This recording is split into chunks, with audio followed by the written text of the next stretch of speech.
that you post once in a while? Nope, this is another a group of people. So there's a couple out there that are so into Star Trek, they actually go to the point of getting in and creating their own studio, which is a pretty good-sized warehouse. They build the complete replica set, and they make, videos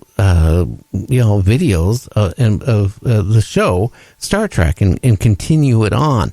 Now, from what I've been told by Mark Cushman, is that CBS, who has the rights to all this, doesn't go after them as long as it isn't a half an hour show.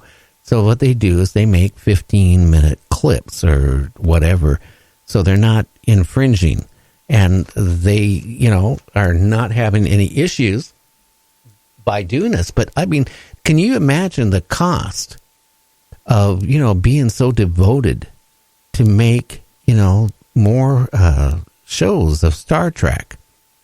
And the original Star Trek, which, no offense, I mean, there's been a lot of different, Star Trek shows, nothing is, to me, is the same as the original one. So they act and dress the part of the first one, with the first Enterprise, and they can continue on with the missions. And you know what? We're going to be talking about that with him tomorrow. He's our second guest. He'll be on for an hour after Rob. I mean, what I'm trying to do is give a little bit of variety to the show, but it's all in the paranormal. It's all in, UFOs and stuff like that. And that's what you guys, the listeners, seem to want. And so, Yeah, it's going to be good.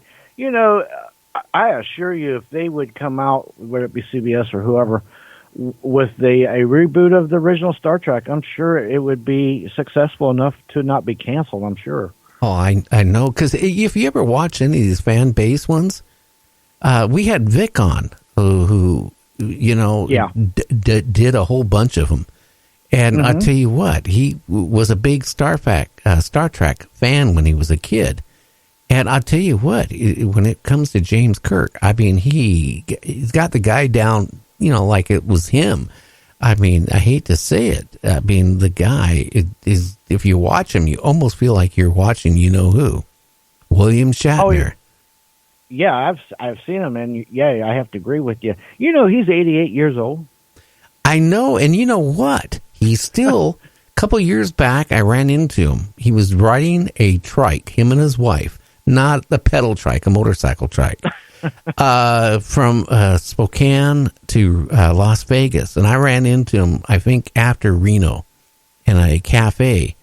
And I talked to him for a couple minutes. We didn't talk about anything other than motorcycles and his trike he was riding. Of course, he had a big pit crew was going with him. The developer of the bike, it was, designed it and all that was there. And, all the people, for support. But I talked to him for like 5-10 minutes, a very nice guy. But here he is in his 80s. He still rides motorcycles. He still rides a horse quite often. He has a horse. I mean, his philosophy, like Mark Cushman said, is that he'll die when he quits. So this guy, William Shatner, still does a talk show. He, on off channels. He does that. He still does commercials. He just done a sci-fi movie, where they're trying to save the world. He just did that, and that just recently came out a few weeks ago, and he's in the process of making another movie. I don't know where the guy has the energy of anybody out there. This guy in his 80s has the energy of probably somebody in their 50s. I don't know. It's just genes, whatever brand they are. Well, yeah, if you've seen him 2-3 years ago, he was 85, 86 then riding a bike. But, yeah, he does a series on the History Channel, like 9 or 10 episodes. It just ended about a month or so ago, and it was on last year, too, and it's pretty good. It's about paranormal stuff. And, he's like a shark. If a shark stops swimming, they die. So he can't stop moving. He keeps moving, he'll be good. He'll outlive all of us. But you know what? When you look at him, okay, he doesn't look in his 80s. He doesn't. He doesn't. And then you look at other people like in their 70s and they look like they're 90, you know, they can barely walk like me, you know. But the thing is, you look at him and, you know, he can do all this stuff. I knew a guy when I took my break from broadcasting and managed the professional couple camera stores. One of the camera salesmen it came in was in his late 80s. I can't remember the guy's name, but he, you know, came in and he was like 6'2", and the guy walked like somebody in their 20s. I mean, boom, boom, boom, you know, no problem. And, you know, I got to know him, you know, through the years. And one summer he comes riding in on his Harley. The guy is like 86 years old. He's still selling, you know, photography stuff, repping lines of photography equipment. And then I'm talking to him and I'm going, well, what do you do? You know, how do you stay fit? And he goes, well, I got a 1/4 acre garden. That's a pretty good sized garden. He goes, I work that. And he goes, I still snow ski every snow season. And I'm going, ski season. I'm going, the guy's 86 years old. And I'm thinking, well, how he can still ride a motorcycle. He still snow skis and, you know, and working in the garden and all this stuff. And you know what?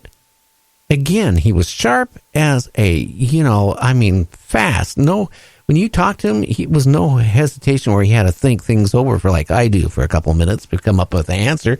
It was right there. It tells me some people have genes, okay, that we as an average group of people don't have. So when somebody is in their 80s, they're physically equal to somebody in their 50s. That is scary. I mean, I don't understand how some people can do that. I mean, he didn't even look, he probably looked like he's in the 60s or 50s. But I mean, again, he was thin, he was tall, you know, how many people do you know it snow skis at that age, water skis, rides a motorcycle, and rides a road bike? You know, physically rides one a couple miles every day. All this stuff at that age. William Shatner does that type of stuff. This guy did it. And that's the only, well, there's one other. When I was in my early 20s or mid 20s, when I married my wife, I got into riding mountain bikes and road bikes. And I used to go on this 15-mile ride all the time. And I met this guy and I started talking to him. And he's like 92 years old and he's riding a road bike. And he goes, well, I'll ride with you. And I go, oh, fine. In my mind, I'm thinking, okay, what am I going to do? This guy's going to keel over dead with a heart attack. He's not going to be able to keep up with me. I don't want to be rude to the guy. Well, you know what? After the first mile riding, I'm having a hard time keeping up with him. He's cruising at top speed. The second mile, I'm starting to wonder, how's this guy doing it? And at the 5th and 10th mile, I'm now about ready to have a heart attack. I mean, trying to keep up with him. I actually was the one that quit riding with him. I think I rode with him like 3 or 4 times. I couldn't do it. I was ashamed to say, hey, guy, I can't, you know, I thought I was physically fit. Well, how do you do this? How do you do this? Crazy. Guy, slow down. Slow down, guy. Last time I went skiing, it's funny. I was trying to learn to ski out here out in the woods, out in a cow field somewhere, and going down this pretty good sized hill. And every time you hit a cow path, you kind of go airborne. Well, I was just learning. I couldn't stop. I ended up going right through a barbed wire fence across the road and kept on going. But I don't know how a guy can do it, man. It's just some people can ski and do all this other stuff. Yeah, but how old were you, James? Be honest.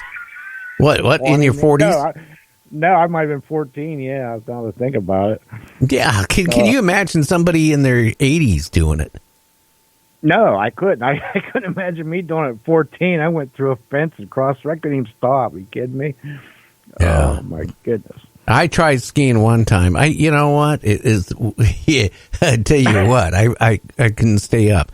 I tried also water skiing once, and no one told me when you fall over, let go of the rope. No, I fell into I fell really fast, and they didn't even realize I fell for who knows how long, but I think I drank about 25% of that lake. Well, you know the laws of physics. The harder the force against water, the harder the force of resistance, and it could be like hitting a cement wall. So yeah, you need to let go and duck and roll. Yeah, well, I don't know. It just amazes me. But anyway, so we're going to be talking about tomorrow alien abductions.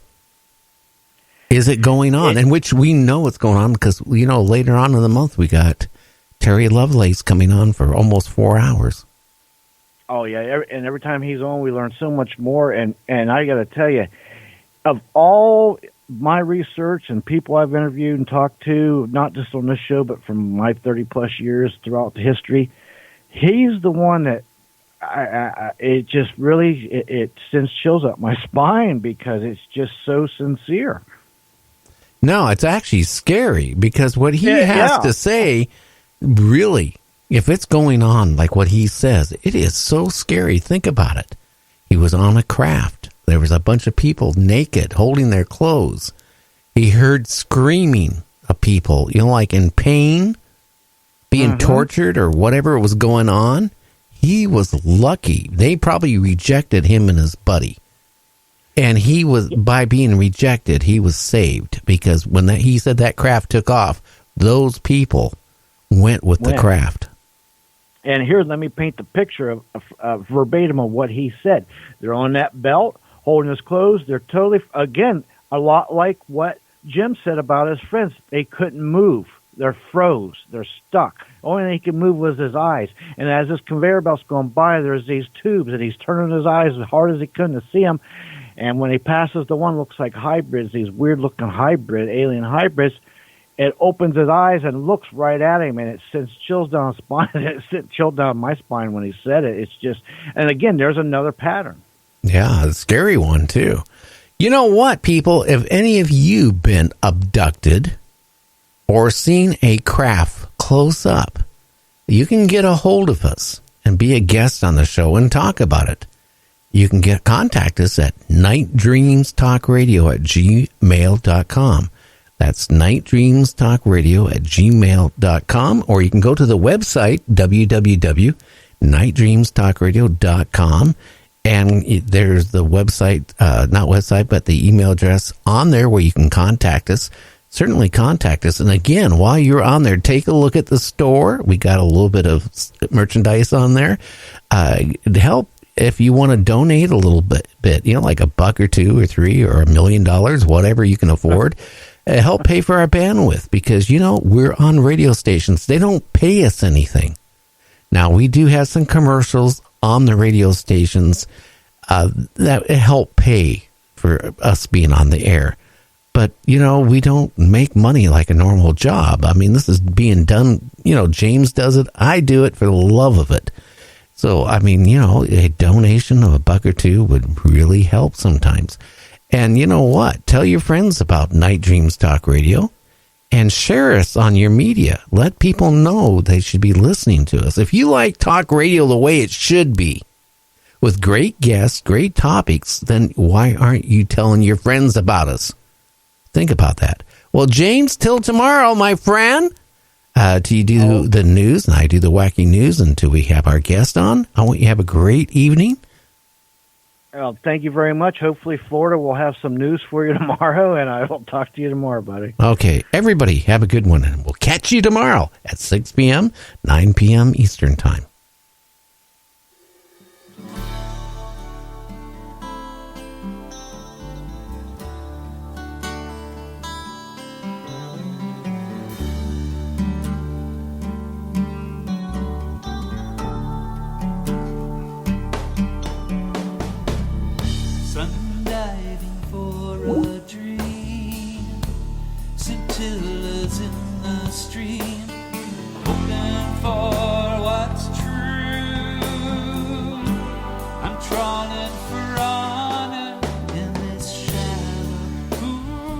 And I forgot, this song is done by Earl Grey, and it's called Seven Sisters.